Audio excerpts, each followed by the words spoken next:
pistolet et le coup est parti. Il est tombé devant moi.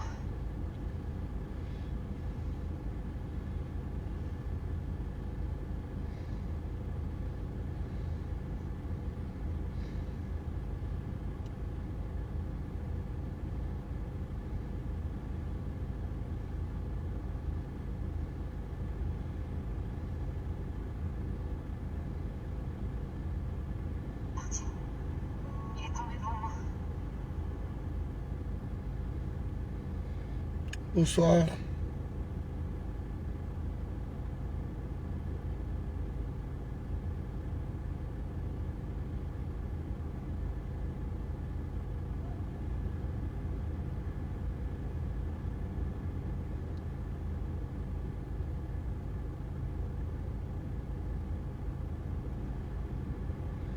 Bonsoir à tous, place Bozwami, bandeko na ngai mbote.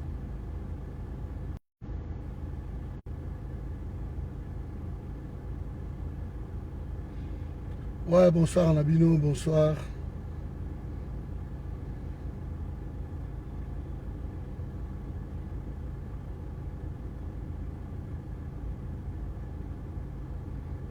Je vous demande encore de vous abonner. Nanini. J'espère que vous l'avez entendu.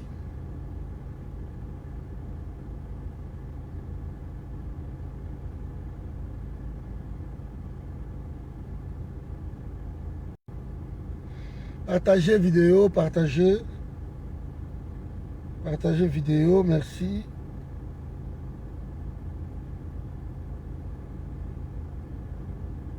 Bon, on reste là. Voilà, bonsoir. Bonsoir à tous, Bandeko, Nzamba Pambolabino, on est ensemble. Voilà, Nangaito sur la mouke, moi quelques minutes, Oyo, Nangaito sur la mouke.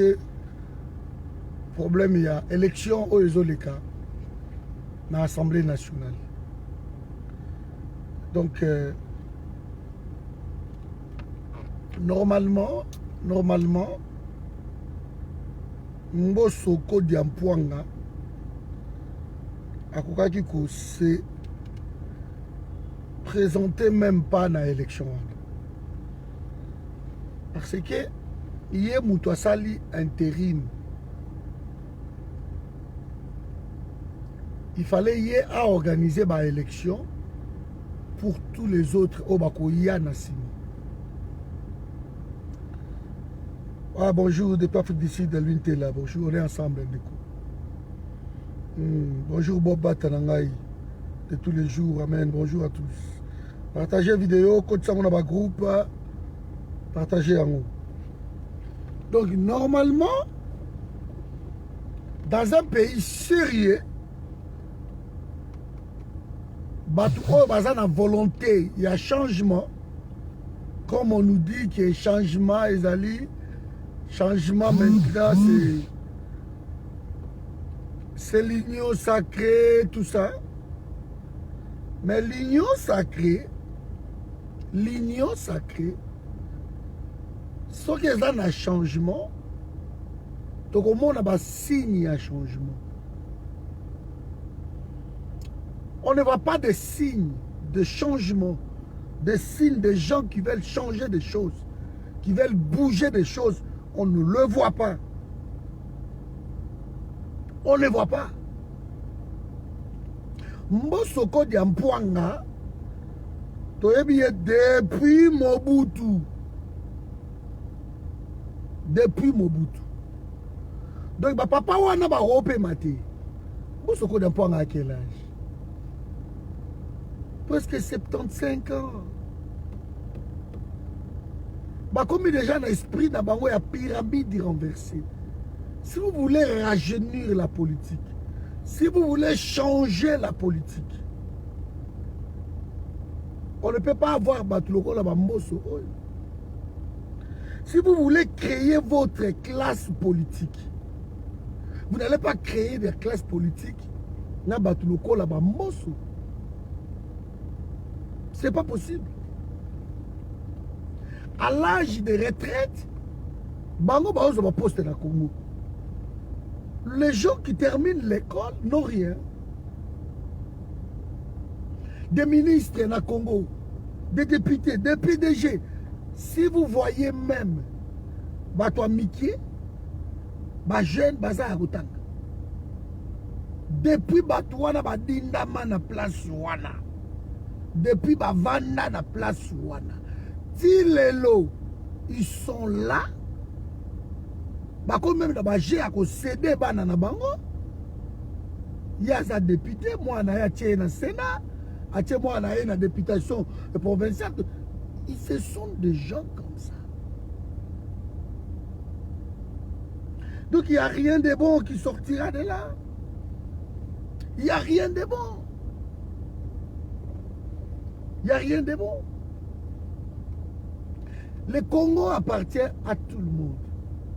Les gens qui veulent travailler, les gens qui veulent aider le Congo, nous en avons encore.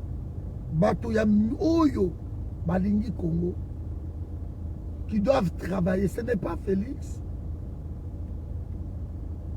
Ce n'est pas Félix. Donc, dans le niveau moko, on a comprendre que Nabi, mais Mbosso Kodi Mpwanga. Comment Mbosso a préparé l'élection? Oyo Yaza président. Il va violer même tout surtout. Conflit d'intérêts. Juge et parti. Donc, Mbosso prépare les élections. Ouais, Nazana tweet, Nazana tweet. Nazana tweet. Sur le cas, la tweet qu'on a au moment où on a cordon Patrick. Nazana tweet. À Twitter, je suis là-bas. Donc, comment Mbosso, Bokoy Komona Mbosso, maman dans Lucie, a préparé l'élection, c'est gagné d'avance. Bokendeka Mbalamoko, la désignation. Souvenez-vous, na Genève, Bato IDPS Malobi, trahison contre Félix. C'était Félix, c'était Félix. Sur le bagi, non, sur les alagis Félix, il fallait pas qu'il y ait Mbalamoko la désignation. Pourquoi pas qu'il y ait l'élection? Parce que c'était Félix. C'était pas Félix. C'était celui qui devait sortir parmi eux. Et il y a Ifayo. Donc ici, nous sommes en train de voir. Moi, j'ai la bouquet de secondes. Pardon. Fais-moi un billet de 20, s'il te plaît.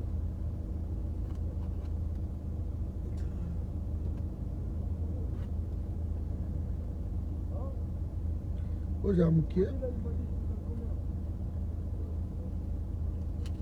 Tiens.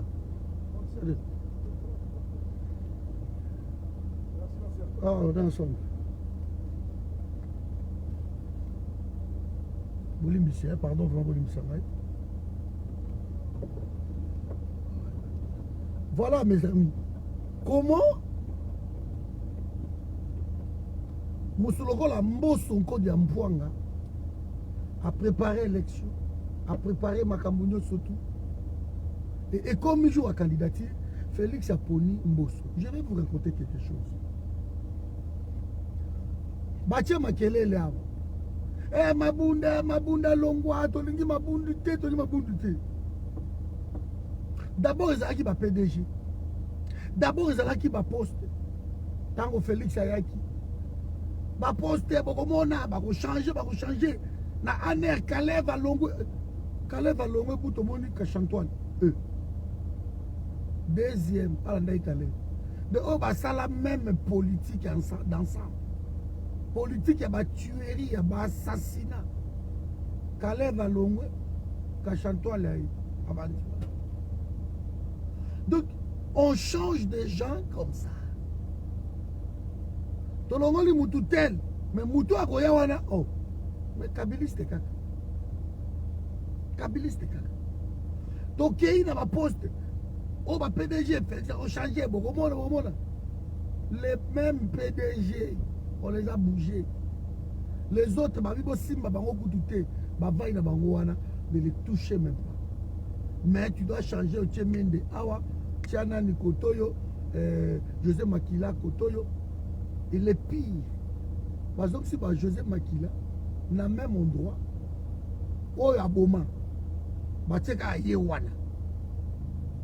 on se pose des questions. Il n'y a pas une volonté de changement. Oh, parce que ma bloca qui est, ah, ok. Ma bloca qui est. Maintenant, qu'est-ce qui se passe? Le monsieur à lobby n'a changé. Félix a changé. Azalisou n'a kabila te. Bokomona. Corruption et na ndenge ya mokiti. Oyo salama ekutu ya Sénat eza moke. Corruption ya kusakana. De même député. Oh ba insulta ki bango. Oh toyebi ke ba noma ki bango. Des députés fabriqués. Bakabouya, bakaboude, bafistige bango. Majorité fabriquée. Majorité créée par Kabila. Après tous ces députés-là, au Banyoko li par Kabila. Bango Moko Suko Félix, Bayokani, Babi, on va récupérer. Au lieu de dessous de terre, to somba Suko Bango Nango. Kabila Nomaki Bango, Biso Suko Tozo Somba Bango. Et on les achète. Les gens qui vont nous diriger demain, ce sont des gens achetés. Ce sont des gens oh, moral na bango et si et béba. Ce sont des gens oh baye na ba chantage.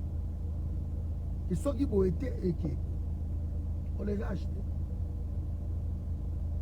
C'est étonnant. De tout ce monde là, cette majorité fabriquée là, c'est la majorité achetée. Baza la morale de mon côté. Baza la sens et honneur de. Parce qu'on les a achetés. Et ce sont eux qui vont voter des lois. Ce sont eux qui vont dire que c'est bon. Fatih. Ce sont ces gens-là. Soyons logiques. On ne sait pas. Kolobakeno. Toye tout ça l'état des droits, to bombisa makamu, to avancer avec de mêmes personnes. Nos jeunes, na Congo, c'est l'un des pays dans le monde.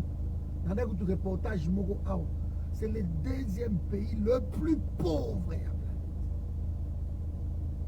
Et pourtant, et Tony Nankita, même Indelo Basali, reportage dans Bazo Kamwa, ce n'est pas possible. Un pays comme le Congo, ils allaient compter parmi le deuxième pays le plus pauvre de la planète.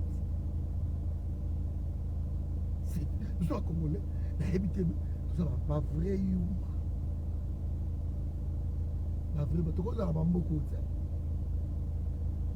Où est ce sursaut d'orgueil là?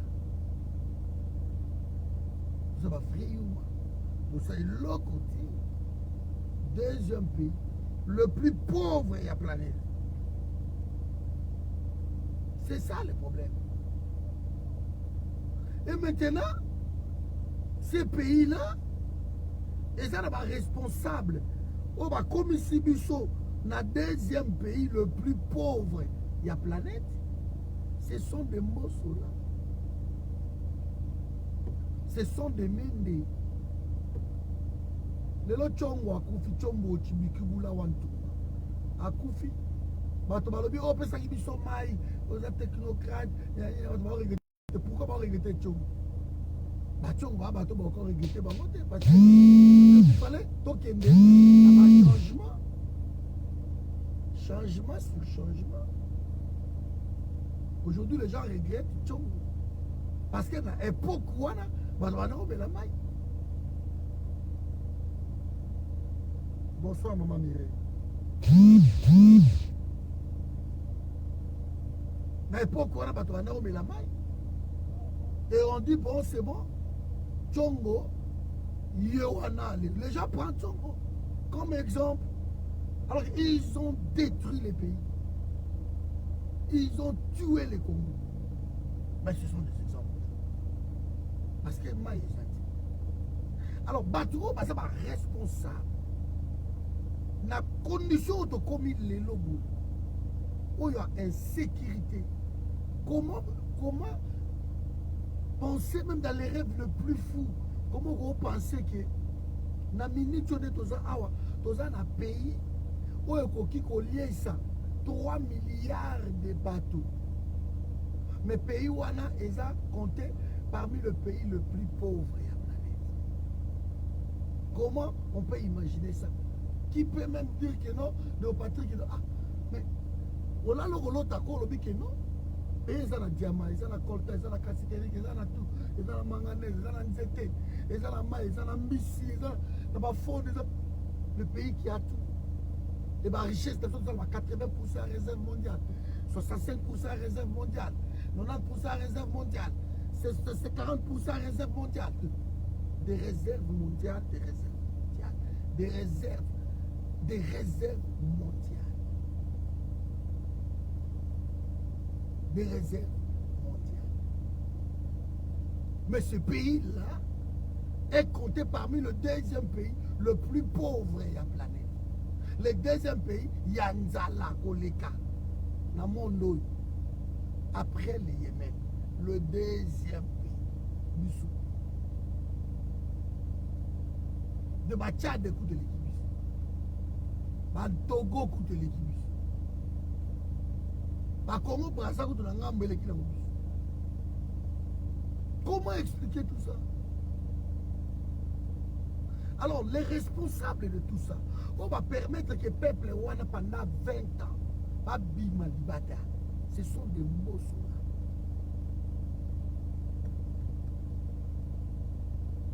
Mutu o azana mawaya bana na ye mokote.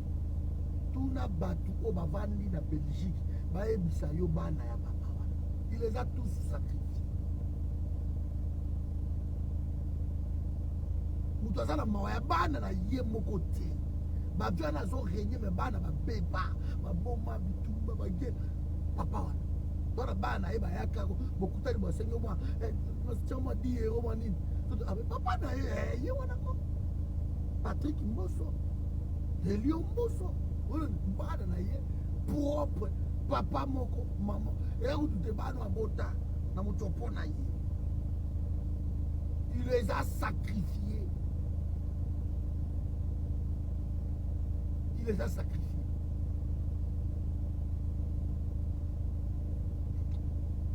Mais bangonde ba papa wana. Bangonde ba papa tozo landa. Donc il faut tous à la maïele, tu comprends. Bonsoir maman Benita. Il n'y a rien de bon et qu'on ne pas à Batouana.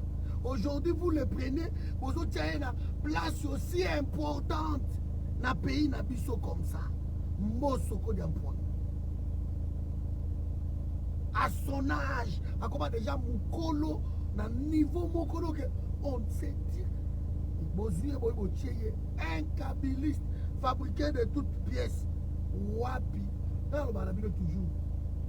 Tout ça, dans le monde où il faut bâtir quelque part, ce qui a ça là déjà, il faut pas tout un bilan des années. Quel est le bilan? Il y a pas tout. Maintenant, tout ça, on a besoin de diaspora et zonga Congo. Tout ça, on a besoin de biso basang la Congo, au batangi, bazo espoir moko. Tout ça, on a besoin de wana ba vivre. Batangi ba classe, il y a des licenciés, il y a des docteurs, il y a des bana mayeli. Mais le pays est à offrir bango chance wana. Quand les gouverneurs, Bazako Boma va gouverner. Vous allez vivre comment? Vous n'allez pas vivre. Vous n'allez pas vivre.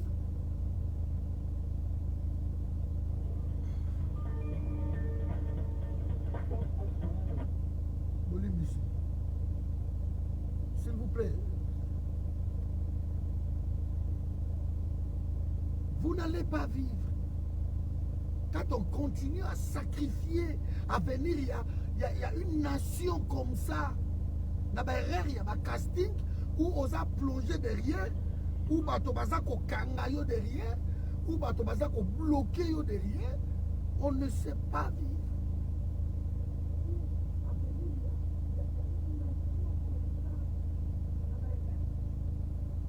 ça va pas encore nommer.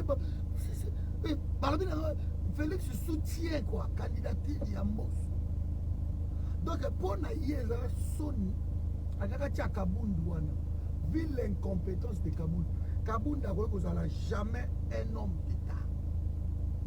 Vu l'incompétence de cet homme-là, alors on décida de dire à Kabundu, toi tu vas diriger, mais même Mbosso devant à Avier. À Avier. On a personne d'autre. Il n'y a pas d'autre jeunes. Bateau balité, autobus qui va rocher dans sous Makamou. Il n'y a pas, ils sont là. On ne peut pas les toucher. Mais on continue à faire confiance aux gens qui ont détruit le pays. Et vous me parlez ici que Félix veut changer les. Tu rejoindre Félix. Il n'y a pas de surprise, mon Boroyoka. Et là, on va avant si sa vidéo. Mais ce que les Andengé wana, dans le biga bon vent na bango baki. Bon vent na bango lokola boki. Allez-y. Mais bon vous a déçu kuna toujours na ça wana. Lokola bo décider ka ke bino wi, nous doit rejoindre la mission Félix Bokende politique à la moki. Allez-y. On ne fait pas, on peut pas au tia espoir na mboka na biso na batu lokola ba Félix yoyo. C'est toujours mon angle. Des angles, mon dragon, et l'équipe d'abord. Et l'homme continue à jouer à mon angle de Timbelay. À mon angle de Timbelay. Pour tout le monde, il y a un bétoniste. Il y a un cordon. Ce qui a tché à banani. Bassi, le gouvernement. Et vous allez bien. Parce qu'on propose une certaine Maman Thérèse, il faut. Babi cordon soko tcheye et vous a Maman Thérèse Fokou, premier ministre, et qui a Bassi parce que Mibali on a échoué. Bien bon, donc même Fati aussi, parce que ça peut Mibali a échoué. Elle dit non, Fati a échoué, donc voilà. Naturellement, bon, si comme Mibali on va échouer. Mais pourquoi Fati continue à être avec elle? Pourquoi Zobenga Bango? La PC par exemple Mbosso. Par exemple Mbosso. Vous avez montré.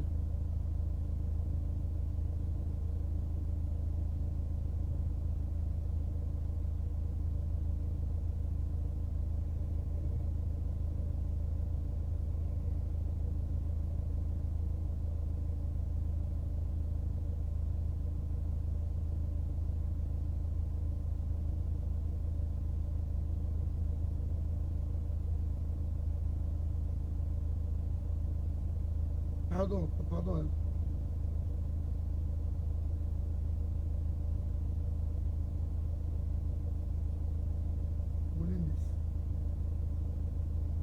Voilà mes amis. Par exemple, Mbosso Kodi Ampoaka.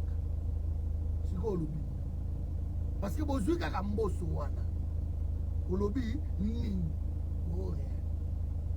Il est pour réalité à travailler qui vient à permettre Bassotse Lunkamba, Yango, Félix a récompensé. Nabi voilà, Félix est en train de récompenser les gens. Même bateau, babomi, bateau. Au lieu de passer dans la prison, il a récompensé. Bon.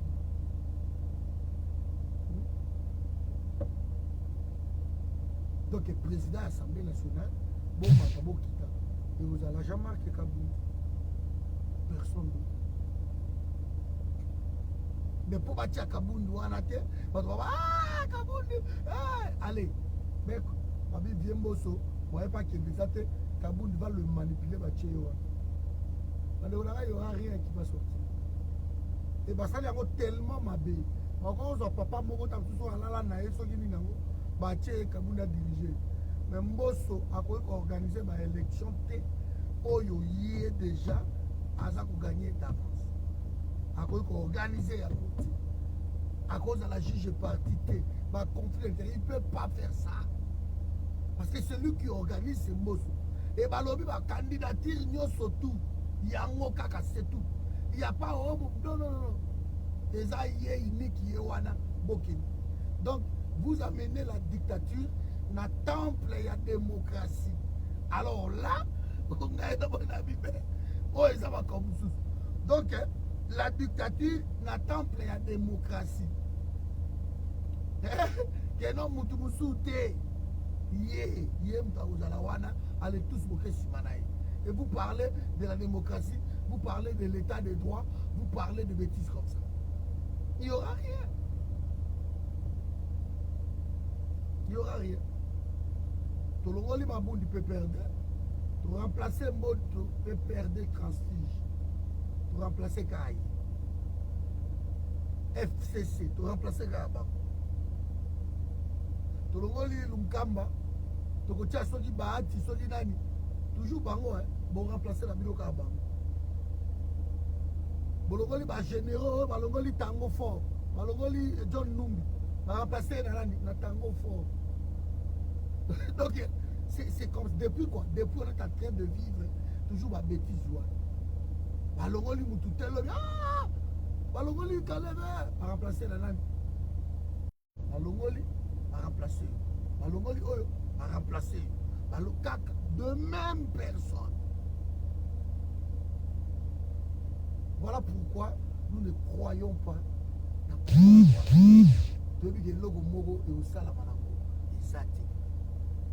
moi, je voulais vous encourager ce soir de ne pas kokota la euphorie wana. Nazane très déçu. Enfin, je m'y attendais peut-être. Depuis ces derniers temps, dans le discours, après, il y a eu un silence. Alors, je me suis toujours posé des questions. Ce bateau,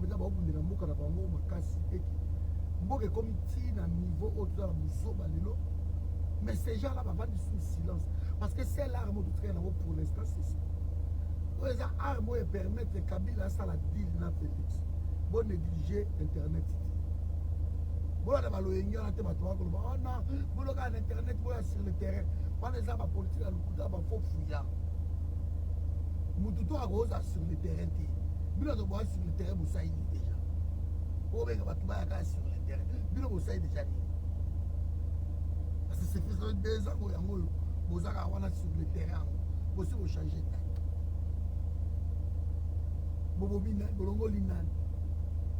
Sur le terrain. Vous êtes sur le terrain, vous continuez à travailler. Derrière, Batoa, l'occupation, vous êtes sur le terrain. Vous comprenez? Donc, ça, c'est la politique vous négligez. Mais on me donne une liste de 12 personnes. 12 personnes vont rejoindre Félix. Si la personne va combo là, vous allez très déçu. Très déçu. Bazoki. Bazoki. Comment m'appeler? Quand on a la liste était, on a vu quelle liste? Oh non, il y a 12 personnes, Bazoki, la région de la Bango Félix. Madame yango ba grand combattant baza awa batangeli nga bango na bien bon vent ali na autant que la ba combo bientôt oui monsieur to la to vérifier nan mais si ça avéré vrai alors pourquoi pour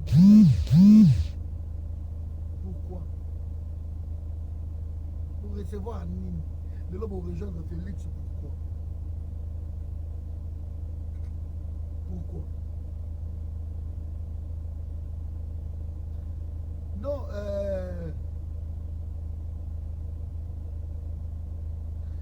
Nani, maman Nangai Orani, maman, je crois. Aloïs Koka, je crois que c'est un frère. Fatih avait besoin d'une majorité parlementaire pour pouvoir continuer. Merci pour la réflexion, Nayo. Mais le problème, ce n'est pas ça, papa. Le problème, c'est que les abanan de qui Fatih a sali majorité wana. C'est ça le problème. Parce que ce qu'ils ont l'esprit à changement, il faut à la banane yango yo sali la bango majorité wana. Donc, on dit, dis-moi qui tu fréquentes, je crois. Je te dirai qui tu es. Vous avez papa Nangaï et Coca. Je crois à papa Coca. Donc, tango oyo, même ça, les lois sont bonnes dans le biloko yo. Tango oyo, toyoki, on a ton cabane Esilia, je vais créer l'union sacrée pour la nation, tout ça là, selon vision Nangaï, tout. C'était bon. On va dire, ok, c'était séduisant, discours Wana. C'était mielé. C'est un mot français. C'était yagourté. C'est un mot français. C'était choucrouté. Dans ça qui discours Wana. Congolais. Oh, mais c'est bon, c'est bon. Les gens vont céder les locaux. Mais casting, mon frère, tango, va remplacer.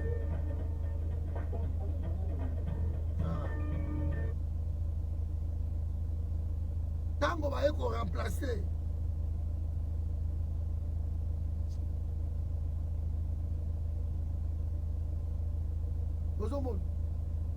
Tango va remplacer le bateau ce soir.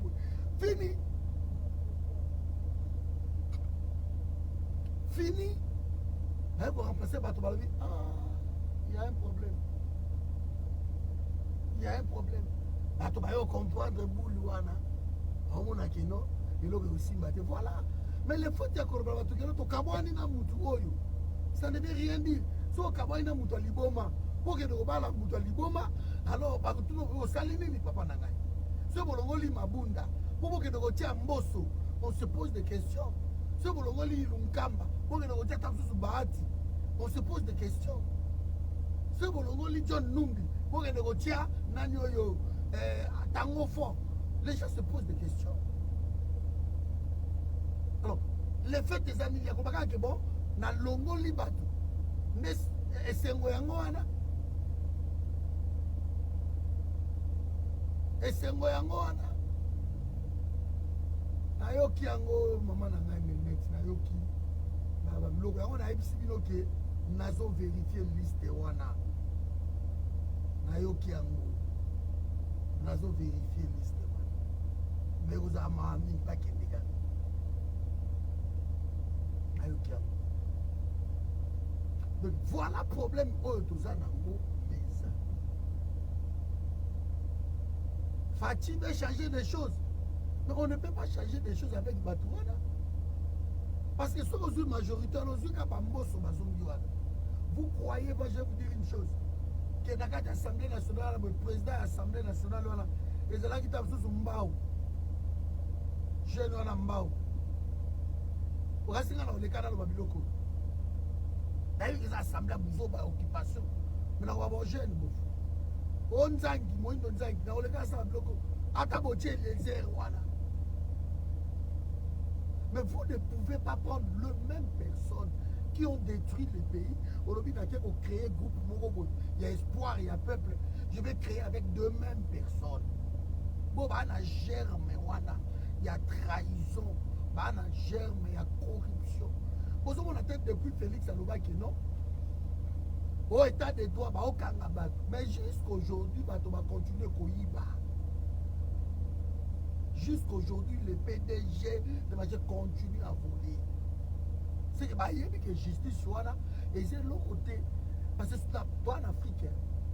Ce président Télémika Kalobi a les banales et les camotés.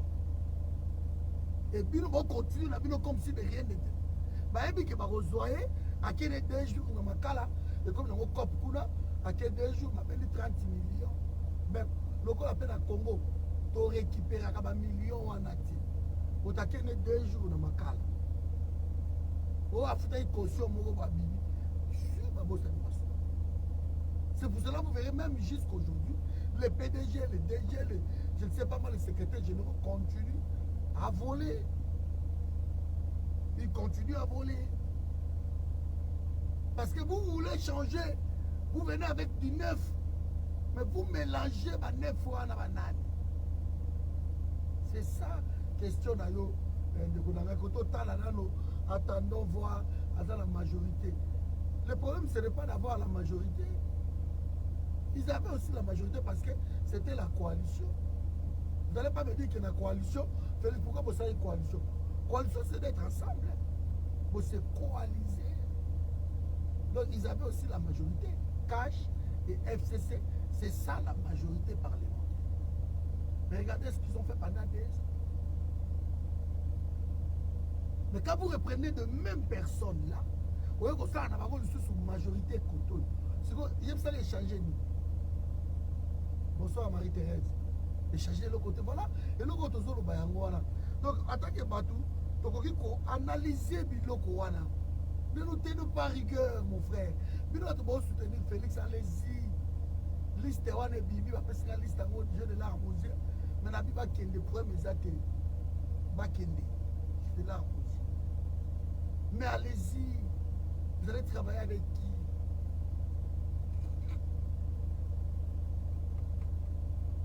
Avec qui? Parce que ça risque que ça la nègre oh tu collègues. Maintenant ta pone azate Mathieu Petit na esselé ya boule azala wana.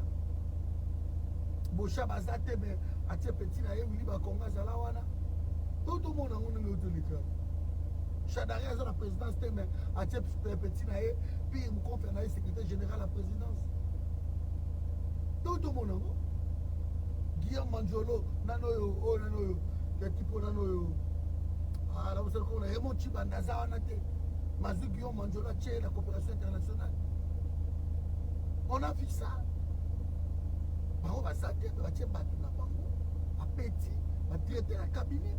Maintenant, tout passe à voilà. On fait comme si de rien n'était. Puis on dit, ah, Namoni, maintenant t'as pognoté. Mais bon, on c'est là à goût, il y a rien à travailler. Bon, parce qu'il y a la BCCO, on va l'écrire partout. Moutunae. Vous voyez, le changement, quand on veut changer les choses, on ne soutient pas Bamboso, la présidence de l'Assemblée nationale. On ne peut pas le faire. L'histoire de Mouniouana pour soutenir Bamouti.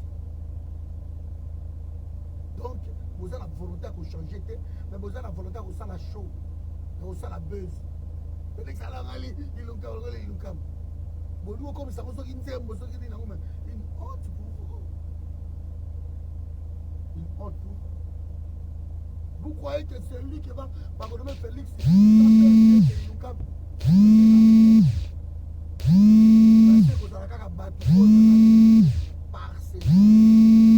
Et ça, on m'a dit que la semaine prochaine, on m'a dit que la semaine prochaine, apparemment, il ne va pas nommer les fonds. Apparemment, le gouvernement est au. Voyons. Moi, je ne laisse pas bénéfice du tout. Personnellement, jamais. Je vois juste ces gens-là, et là, on ça avec ça. Sorry, Kabila Longwe Congo. Parce que arrêtez de dire Kabila Kimiki, n'a tout le monde les lois. Kabila Kimiki. Ata Congo, à Congo, à Congo, mais à la Katanga, arrêtez vos conneries. Arrêtez vos conneries. Soyez Kabila Longwe Congo. Là, Moutouos, on va dire, ah, peut-être mon espoir est allé. Qu'est-ce qui va se passer? Tant qu'on va Calais, on va faire la Kini, on va faire la Kini. Les mêmes de là, près des crimes, on va commettre. Mouvawana, Chadari, ils ont tué des gens. Adolphe Louman, ils ont tué des gens, des beaux chars. Ils ont tué des gens. Tant que maintenant on appelle, on va dire qui bien quoi. Ma coupe la vieillesse de ma tchongo, ma coupe fibre. Ah non. Ah non, il faut arrêter. Il faut arrêter. Le Congo a besoin d'une justice. Bakangaki Roger Lumbala, pas plus suite. Allez la Bolondo. Or Bakangaki est d'après ma vraie information. Pour passer la pression na Bemba na Katuni. Babilo pe bozala ba mampingi kuna batu na bino ba Olivier banani. Bokende na Félix sinon tokobenda bino kutu na bazali na jote bato bakanzo te basisi bango carrière c'est fini bakena bacandidature ya barapporter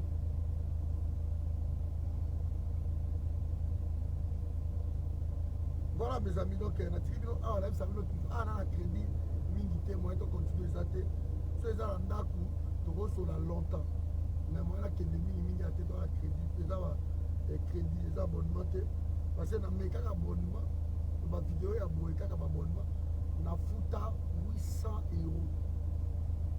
Donc nalapa nakomotiala kaka bacrédit natie bacrédit donc moyen tokumela eza te eza bapambola bino on est ensemble donc ce qui se passe dans l'Assemblée nationale tomoni juge et parti mutu moko ake komitié sa ye moko élection na ye allez accrocher pe bulletin na ye moko alobi na gagné. C'est tout ce qui va se passer là. Ça va être validé, c'est tout. Et surtout pression au bango bazana ngwana. Abino c'est tout. L'autorité morale n'a pas le besoin mbosso, ça reste mbosso. Vous ne voyez pas ma préjudice. Ils ont même la pays na biso. Mbosso palais na ye kuna na mboka na ye. Na soki ni nango wana mbosso na bandundu wana. Et si la même pas. Attends, inachevé mon et si la tête. Dans ce coup, mais inachevé. Pendant des années, depuis ma Mobutu, ma Kabila, Mbosoana, Anandako inachevé. T'as la vie naïe, désordonnée, t'as la vie à Banaï, t'as la famille naïe. Aujourd'hui, vous prenez de tels irresponsables comme ça pour vous tirer en tête, il y a Assemblée nationale. Soyons logiques. Il n'y a rien qui va se passer. Nous n'avons pas mon avis, on est ensemble. Bonne soirée.